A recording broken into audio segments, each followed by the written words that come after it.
Aloha and welcome to A Word with Ward. I'm Representative Gene Ward and we are live from the Capitol at least a few minutes before we start out by broadcasting.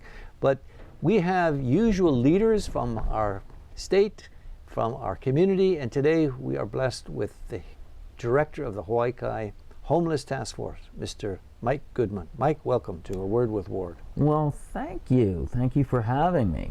And I know you have more than a word to say about the homeless, either generically or specifically to Hawaii Kai, which we will get into. But so the viewers know who Mike Goodman is. Mike, give us a small or a bigger sketch about your background. We'll just keep it small. I'm an attorney directing the task force for the Hawaii Kai community, the homeless task force, which you started. And we'll just leave it at that. It's simple to the point. It's a bumper sticker version of it. Right. But because I've known Mike for quite some time, I know he's a hard worker. He has been working full-time at the same time being a full-time Richardson School of Law student. Just passed the bar exam a few months ago. Right, it's my second career. Second career, I was, which used to produce like the Olelo show, used to be a Hollywood producer. Well, I wouldn't call it a Hollywood producer because that has connotations Burbank producer? More like a Burbank producer. You know, a Century Boulevard producer. Okay. You euphemize it down. I euphemize it down, right. I don't want to make it, I don't want to spin it up to more than it was. But yeah, I had a production company. And so we did make TV shows, but we also made music videos, commercials, corporate industrials, and edited movie trailers. And now you live in Cocoa Isle. That's right. And you're a concerned citizen, in fact, so concerned that when we brought the issue of homelessness up, you were one who had a real interest in it because didn't it develop in law school? You had done some research on the homeless situation and wrote a paper, or yeah. In fact, how do you do Burbank producer to homeless task force coordinator? Give me the. Boy, was that a long road. Yes. But what happened was, if you recall, you had asked me if I wanted to direct the homeless task force. Yes. And I was interested in directing it, but not just in terms of dealing with the situation in Hawaii Kai, but I wanted to proceed to try and tackle the big picture statewide. And it's true that I had done some research in law school that I expanded upon when I began running the task force for you. And what that research dealt with was, in particular, the issue of the chronic homeless, 95% of whom are either mentally ill, substance addicted, and the constitutional issues around involuntary commitment and involuntarily forcing, let's say, a homeless drug addict to get treatment. We're going to go into really some detail Right. about that one. But for openers, how long has the homeless population been around? I mean, there used to be hobos, there used to be bums. When did homeless become a phenomenon? If we look at the big background historical perspective on homeless. Well, there were two things that happened that created the situation that exists today nationwide. I should say three things. Okay. The cost of housing is part of it. Especially Hawaii. Especially in Hawaii. But that's not all of it, because as I said, when you're dealing with the chronic homeless, you're dealing with other issues that are not economic issues. In fact, many of those people that we're talking about that are chronic homeless are what people, for lack of a better term, in the homeless service industry, social workers call service resistant. Many of them don't want services or help because they're incapable of making sound judgments for themselves, either because they're mentally ill and suffer from a byproduct of mental illness called anosognosia. Say that again? Anosognosia. Anosognosia is a byproduct of mental illness where you don't know that you're mentally ill. All right? With a drug addict, it's a different problem because many drug addicts are not ready to get sober. They're addicted to their drug. And so their drug becomes the most important thing in their life. That's one of the primary earmarks of addiction, is that you will sacrifice everything in your life. You'll lose your home, your family for that drug. That's what drug addicts do. And I'm not looking down my nose at a drug addict.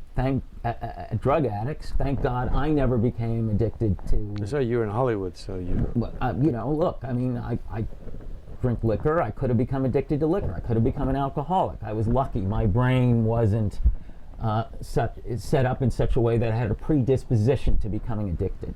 And people who become addicted, they have that predisposition. So that's one of the big drivers of homelessness. Lack of housing, right. Addiction. Well, the other two things are this. There were two things that happened. Starting in the late 1940s, the Department of Housing and Urban Development began a policy of closing down state mental hospitals, which were not very good places. I'm not saying they were good, but the idea was to replace state mental hospitals with in-community outpatient treatment programs. And what happened was, it was a fascinating book by E. Fuller Torrey called American Psychosis, which describes the whole thing, and it's an excellent book to show how the road to hell is paved with good intentions, because everyone did this with the best of intentions. But it didn't work out, partly because the federal outpatient program was never really had the resources it needed to succeed. That was one reason. Another reason was, which I'll get into in a minute, are the constitutional issues around involuntary commitment of the homeless. And the states, of course, were glad to close down state mental hospitals because it saved the states money. This project went through a number of presidents. JFK, for instance, was glad to close down state mental hospitals. They always said Reagan did that, so it actually Reagan, began even earlier than that. It began much earlier. It began before Kennedy. But Kennedy, for instance, had a sister who was mentally ill, so he was particularly sensitive to that issue, and so he was in favor of that as well. Lyndon Johnson was in favor of it. Reagan also was in favor of it, and there was the federal program never had the proper resources, but there was another problem. And the other problem was, and I'm not saying that this didn't happen for good and sound reasons. What happened is that people up until the 1960s, many were committed to psychiatric facilities for their lives. In other words, their liberty was taken away, who shouldn't have had that happen to them. State or federal places that they were assigned to? Were these psychiatric places state or federal? They were all state. All state. State mental hospitals, or they could have been private mental facilities, but they were legally committed. And so what happened is there were a number of cases that came before the Supreme Court, and essentially what the Supreme Court said was, you can't do that. You can't take away someone's liberty without a very high standard. So in criminal law, it's not only beyond reasonable doubt, but under the Eighth Amendment, punishment can't be cruel and unusual. It has to be appropriate to the crime committed. So, for instance, you couldn't send someone to jail for the rest of their life for stealing a candy bar. I'm going to use a Mike Goodman quote on that one. There can be a man lying in his feces, and he has the constitutional right to do so as long as he wants. And there's nothing that you can commit him for having done or taking away his liberty. Well, that's not quite... I'm not quoting you properly? Not quite quoting me properly. I didn't say feces correctly. Well, you said that correctly. You said that perfectly. You pronounced it perfectly. Okay. King's English. The question is not whether or not you have a constitutional right to help that person or to do something about that person laying in their own feces. You do. All right? There are public health and safety concerns and so forth.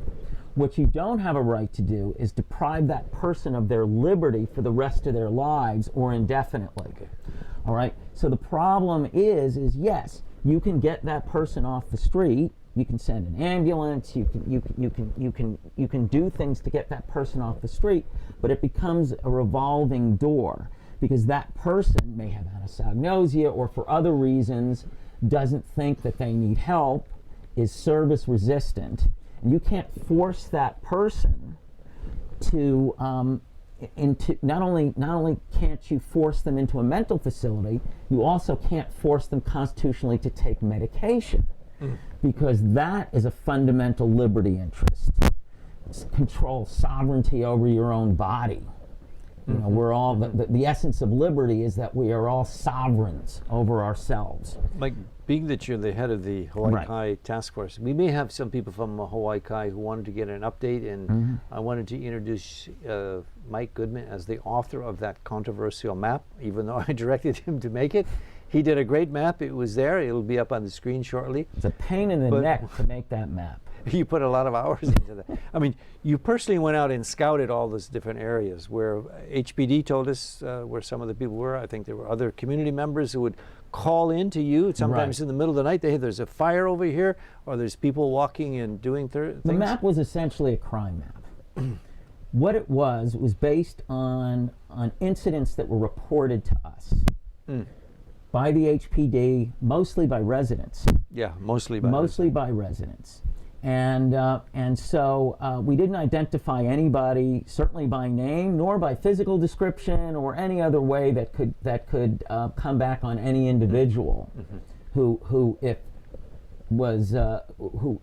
any were accused of being a crime would be suspects and entitled to due process and not to be vilified before the public. It was simply a crime map reporting incidents. So why the big hoopla about the crime? I mean, why the big hoopla about the homeless map to show constituents where, if they're with their kids or they're out walking, they knew perhaps there may be some... Well, I'll describe a couple of the incidents first. Okay. And then I'll get into why I think there was a lot of hoopla about it. So, for instance, one of the incidents was a woman who was in her home in Portlock, and a homeless person, ostensibly a methamphetamine addict, stripped off all his clothes, ran naked down the street with kitchen knives, ran into her front yard, and started hacking up her plants. Naked. Right, naked. All right, and an attorney with an organization that was associated with the ACLU in Washington said that we might be violating his medical privacy rights by reporting this in our map. Medical privacy rights. Medical privacy, which is, of course, ridiculous. It's absolutely absurd. But as to the reason why there is a hoopla over things like that, I think people have ideological blinders on. Some people have ideological blinders on. And I think it interferes with their common sense. And an ideological binder in this context it would be a like what? Horses' visors. Okay. All right. I mean, there's a homeless ideology. So you'll have an ideology that says that any type of standards that you insist upon for your community means that you don't have compassion for the homeless and you're criminalizing the homeless. All right. And that was a term. And having insisting on standards that are necessary for a civil society has nothing to do with not having compassion for the homeless. You can have both, and you have to have both. And by the way, not insisting on standards of a civil society doesn't do any good for the homeless either. It harms everybody. And by the way, having standards actually helps the homeless. It actually helps drug addicts. It actually helps the mentally ill. You have a lot of evidence for that in the judiciary, the Hawaii Judiciary's program called Hope Probation, Enhanced Court Supervised Probation, where those that have been convicted of committing crimes, may have a drug problem, may have a mental health problem, are given probation, which is closely supervised and monitored by the courts, and they may be required for the duration of their sentence, and this is constitutional, to participate in drug treatment programs, may be required to take medication if they're mentally ill on an outpatient basis, and so forth. And these programs have literally turned recidivism rates on their head, from 70-80% failure to about 70 to 80% success rates in some cases. And 70% of the drug addicts that have gone through the program in one study actually thanked the program for helping them get their lives together. So setting standards is important, which Setting means the standards is people who have important. standards of hygiene, standards of behavior verbally or physically, those are good standards. They're good standards. But there's another controversial bill. It was the urine-free zones that right. I think was perhaps misunderstood by one particular advertiser, columnist, who said people who don't know when to hold it or when to shishi in public, I mean, those are the people who should be committed. In other words, there was this involuntary commitment assumption that maybe a lot of people still think is possible. And the thing that if there's any takeaway from being in the homeless task force is there's nothing criminal about being homeless. There's no way you can commit people to go for treatment. There's nothing criminal about being homeless. There's nothing criminal about being a drug addict. However, there is something criminal about committing crimes.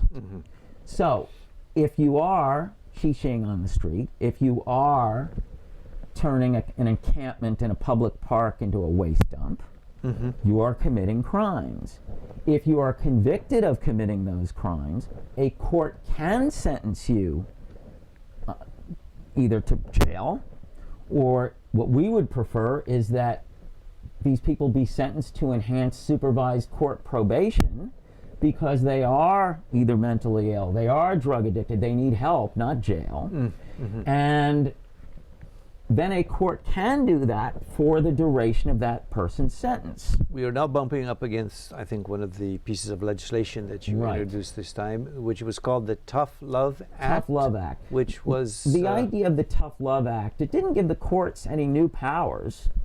It just simply said that if a person has already been convicted of 10 petty misdemeanors, that upon their 11th conviction, a court can sentence them to either 5 years jail or enhanced supervised probation, and that at the discretion of the court, they would be more than likely to be sentenced to probation if they were mentally ill or drug addicted and homeless. That was the idea.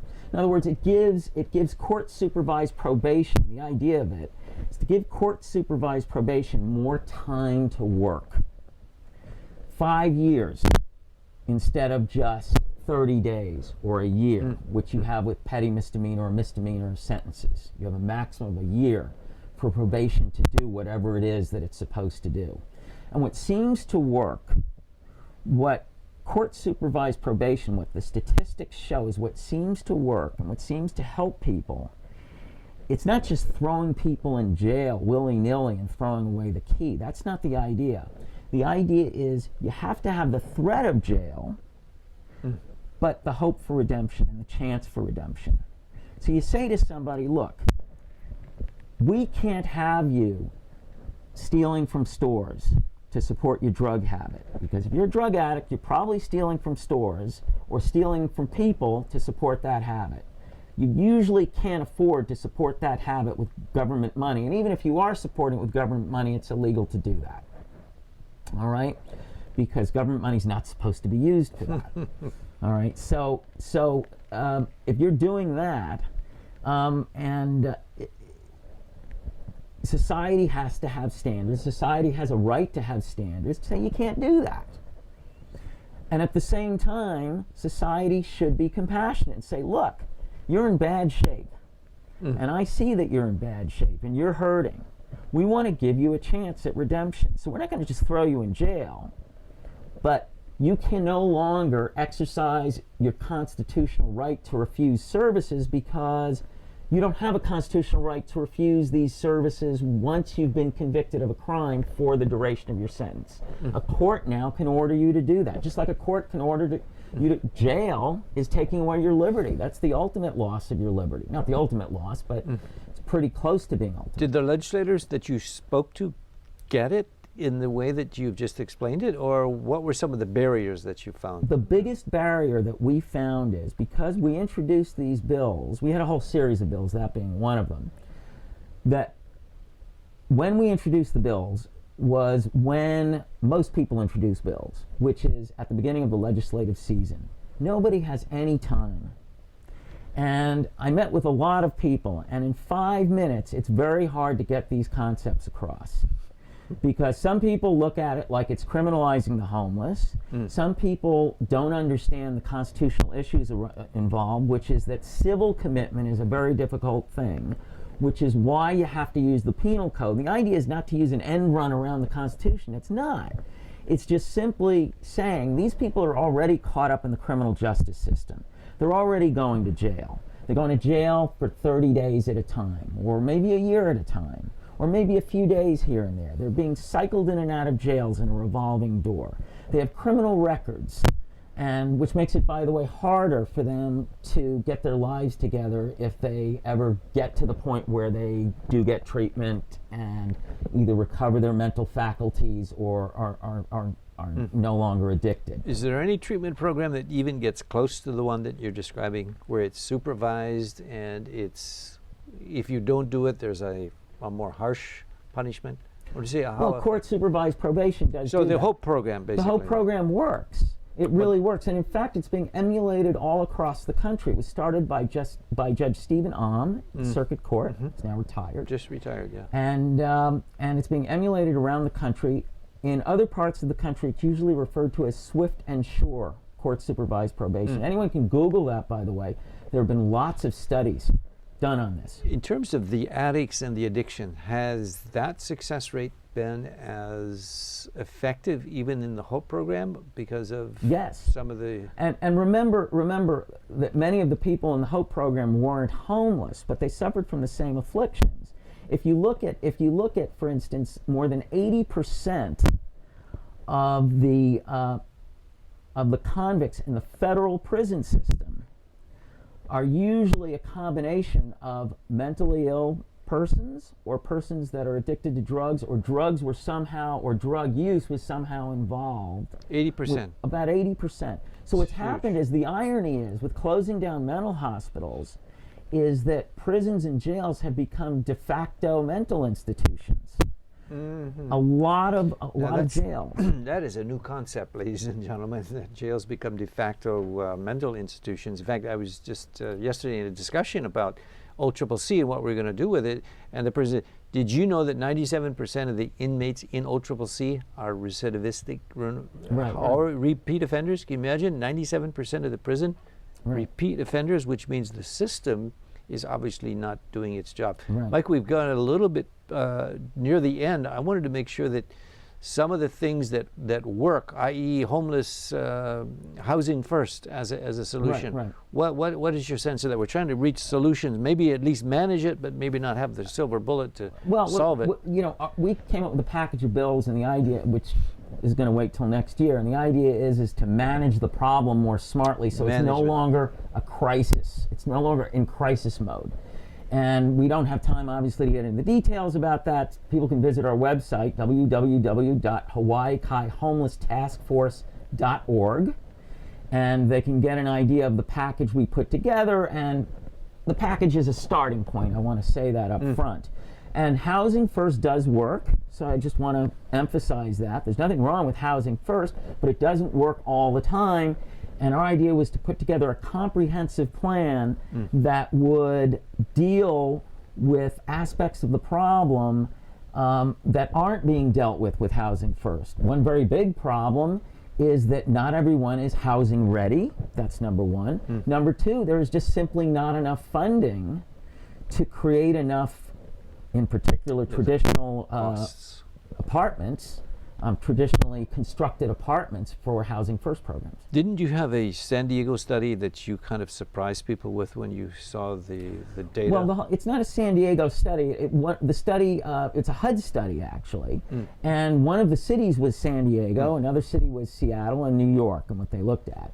And it's a study that followed people in a Housing First program for a year. And what's interesting about it is they brought people into this Housing First program. In this particular Housing First program, in these three programs, I should say, because it was in three different cities, these people were given free apartments. These were either drug addicts or mentally ill, chronic homeless people. And by the way, to give you an idea what a high percentage of homeless are mentally ill and drug addicted, that's HUD's definition of a chronic homeless person. It's actually supplanted a definition, or being homeless for a year or more, and there's some other aspects to the definition, but it usually involves some type of mental illness or drug addiction. What happened was with these Housing First programs, there were no requirements imposed on these individuals. They didn't even have to participate in a drug or mental health treatment program. These programs were made available to them. All these services, a lot of wraparound services were made available, but they were given a free apartment with absolutely no requirements. About 40% during the course of the year walked away from free apartments. It took massive intervention by social workers to get at least 30% of them to return. Some of them left more than once, and 10% left permanently. That's the average of the 3 programs. I find that almost shocking that Right. all of the services free without, it doesn't say you can't drink or take drugs or whatever. You got a free apartment, and 40% would walk away from that. What does that say? And it's true that the 40%, 30% did come back, but it took intervention. Yeah. But 10% didn't even come back, even with intervention by social workers. What it says is that when you're addicted to substances, particularly certain substances, certainly methamphetamine, possibly heroin, when you are mentally ill, and this is not all mental illness, obviously, but certain types of mental illness, the more severe types of mental illness, you become incapable of making sound judgments. And so to look at it purely as an economic problem, where, for instance, if you were to make things uncomfortable enough to the homeless by just sweeping them from one homeless camp to another, that would then get them to go into shelters, presupposes that they are able to make sound judgments of what to do when life becomes too uncomfortable. Mike, I have to make a sound judgment in that I've run out of time, and I want to thank you for all that, not only that you volunteer, but the heart that you have and the time that you've put into this, and the help that you, not only for our community in Hawaii County, but the insight that you're bringing here to the legislature, to the legislators in the Senate, and for all the things that has really been a hard nut to crack. But I really think you're making progress, because you're saying, let's not look for the silver bullet, let's look for managing homelessness. And that is all the time we have. I'm Representative Gene Ward saying thank you for watching A Word with Ward, and Mike Goodman, the director of the Hawaii Kai Homeless Task Force. Thank you, Mike. Appreciate it. Thank you very much. It's a pleasure to be here. Thank you. Aloha.